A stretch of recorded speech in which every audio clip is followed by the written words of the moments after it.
off-grid freedom. Until your battery's at 10%. In Arizona, we counted on endless sun. Our camper battery's getting kind of low. We really need that sun to charge the battery. Everything had a nice coating of ice on it this morning. But I have battery anxiety or whatever you want to call it. So I built a backup plan that works, even when the sun doesn't. All right, we are back home today on this beautiful summer sunny day here in the PNW, which you might think is a weird time to be worrying about solar power. But if you've camped in the Pacific Northwest before, you know exactly why I'm doing this now. Cloudy skies, short days, endless rain, all that solar that you're used to, gone. But it's not even just here. On our recent trip to Arizona, where you'd think you're guaranteed sunshine, we ran into clouds, rain, and snow. The hell is this? Again, rendering your solar useless. So today, I am installing the Victron 150 MPPT solar charge controller to replace my old Renogy Wanderer controller so that we can completely rethink our off-grid power solutions. No dual battery, no worrying about whether or not we have some sun, just a smarter setup that will work no matter where we are. So let's get this thing unboxed. So this all started the other day as I was going down a rabbit hole. I've been using the Charger 1 to charge up our power stations now for, I'd say, the last couple of trips out. And I gotta say, it's worked out really well for charging up the power stations. I am very impressed. A box in a box. Really, when it comes to the power stations at this point, because we have the dual setup, we no longer have to worry about really using solar panels to charge the power stations with the Charger 1. Now the Charger 1 plugs right into the solar inputs on the power stations. So I thought, could I use it to plug into the solar port on the Luna and charge the Luna battery, especially on those days where you are not getting enough sun? The trickle charge from the Bronco, it doesn't do anything. It basically helps run the fridge while we're driving. So this is the Victron 150 MPPT charge controller. Now the reason I went with this bigger one, it would help me use the full output of the Charger 1 and not have to worry about dialing the wattage down each time between charging the power stations and then plugging in the Luna battery. Because let's face it, who's going to remember to go in there and dial it down? Both of my power stations can take the full output of it. Why not make sure that my Luna battery can do the same? So let's crack this baby open. So inside the box, we have a QR code to link your warranty to it. And then we have the charge controller itself. Looking at it, this is way bigger than the Renogy. So there's the charger itself. It's got some massive heat sinks on the back, and then your simple inputs here for your wiring. And then the only other thing in there is your instructions and setup guide. Now, I already have the Victron app because the charge controller and battery monitor on the RV is all Victron also. So I should just be able to add this to the app and we'll see how that goes. All right, so here we are under the sink in the Luna where I have my current Renogy. Now, one of the reasons this had to go is because this is actually a PWM charge controller and not an MPPT charge controller, which wouldn't handle the cleaner power coming from the Charger 1. Now, the first thing we're gonna have to do, you can see here, this is my battery disconnect. However, it is already in the off position. And as you can see here, this is still on because this is wired directly to the battery. Now, what I love about this battery is that with the app, I can independently control the discharge and charge of this battery. So what I can do is go into the app and turn off the discharge, and that will kill the power coming from these wires, so there's no chance of little arcing going on down here from the wiring. So what I'm going to do here is go into the app. You can see right now I'm at a 73% state of charge. And if I go in here, you can see I have a charge and discharge switch. So I'm going to turn the discharge off and you will see the lights here on the Renogy go off.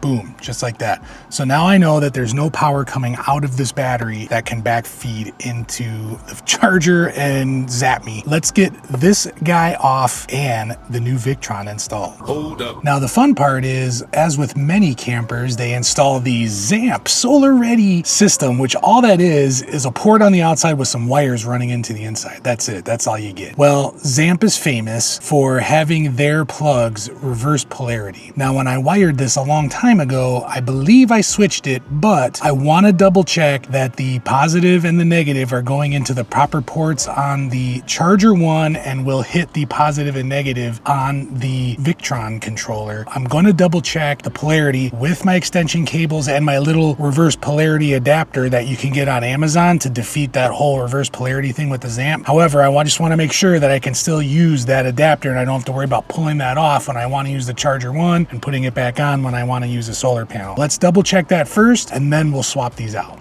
Okay, so you see here on the charger one connectors, the positive is a male end on this side and a female end on this side. So I got to make sure that on that end, the female side is positive and the male side is negative. So here we have my little reverse polarity adapter on here, and we're going to plug it in to the port. Then we will grab my extension cables and come back here to the back. So if you have never used a multimeter before, to check for continuity, which means the same wire is the same plug, you want to set it to ohms. And if it's not the same wire, you'll get that OL. And if it is the same wire,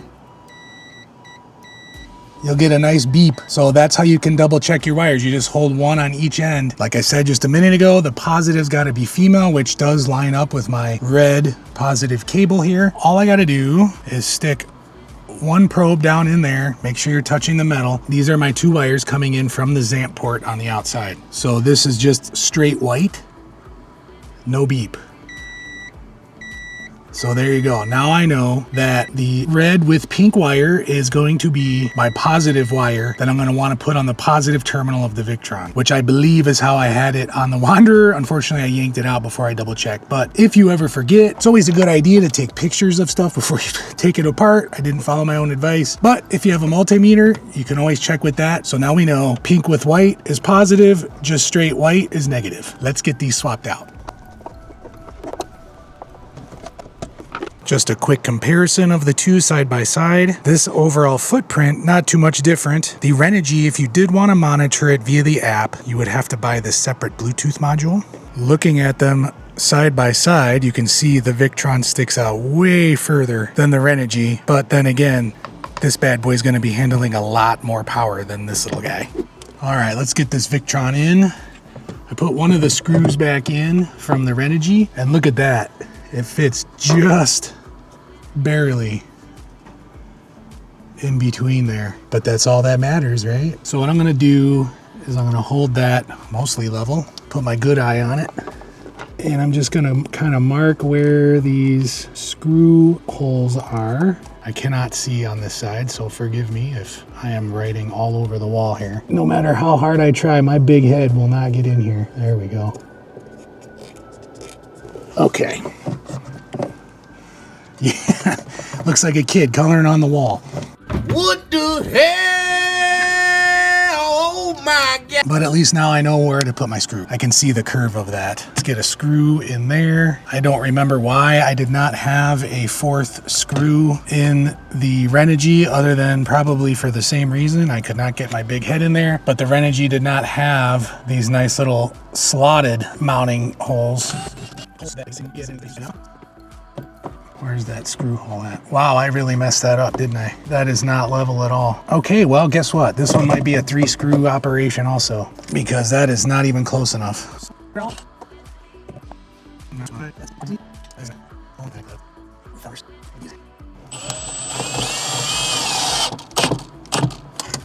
Hey, look at that.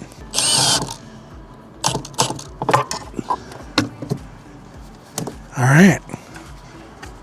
That's on there pretty sturdy. Now on this, PV is your photovoltaic, so that would be the incoming from your solar panel, and then battery is obviously the wires going to your battery. On a side note, I did trim off the ends of these wires and expose some new wires since they were already previously flattened down from the Renogy. Give a good pull. That's it set in there. You don't want to go too crazy tightening these down because you will just end up smashing the wire so much that it could actually cut them. So don't go too tight. All right, now we'll go back into the app for the battery and we will turn discharge on and we should hopefully see some light action there. Bang. So now there is power going to this. Let me go into my Victron app and see if I can connect to this. There it is right there. Smart Solar 150. So you can see the other item there, the 130. That is the smart controller in our fifth wheel. There we go. We are connecting. So as you see there on the screen, obviously there's really no volts coming in. You can see the battery voltage, 13.28. Now it's saying there's another update. Oh, I must be able to only do one at a time. All right, second update. All right, okay, doesn't look like there's any more updates. All right, so now what I need to do is I need to rearrange the cars so that the Bronco is set up in a position that it normally is when we're pulling the Luna and we disconnect for the night at camp. Hopefully my extension cables reach the Charger 1, and we're gonna test this bad boy.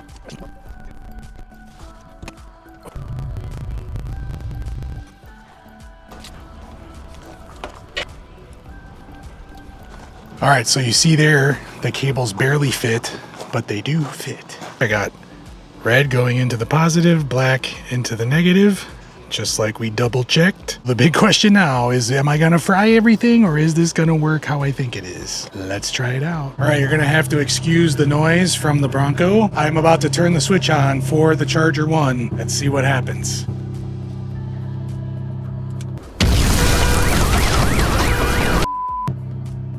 First thing we are going to check is the Bluetti app to make sure that the Charger 1 is putting power through. Okay, it is putting out. It looks like it's not putting power through. Let's double check the Victron app and see what that's doing. All right, so it says float. So it would appear that something maybe not is working. Let's check the battery app. Okay, so it is not charging, so I have some troubleshooting to do here. Let me see if I can figure it out. Okay, problem solved. So what I didn't do was go here into the Victron settings, didn't check the max charge current. It was defaulted to 50, the maximum that this thing can put out. So of course, my little 15 amp, 14 gauge wire, it blew the fuse. I have that fixed. Let's try this all again. All right, we're already looking better. This time it has wattage going. So let's go into the battery now. And there we go. It is charging. So I believe the Bronco will run about 20 minutes if you start it and then don't do anything. That's gonna simulate what we would do at camp. I'd probably turn it on, let it run while we're cleaning up. So we're gonna see how much charge we get in that 20 minutes. The whole point of this is even if we're not getting sun and it may not get us back to 100%, it will at least extend our time out before then we really have to start worrying about, oh, our battery's getting really low, or maybe we can, at least extend it out to get that next sunny day to really get the solar to charge up the battery. Currently, you can see the battery is at 73%. It is charging at about 190 watts. It says a little less than 2 hours till full. Now at 100%, we're usually getting down to about 85% overnight, give or take,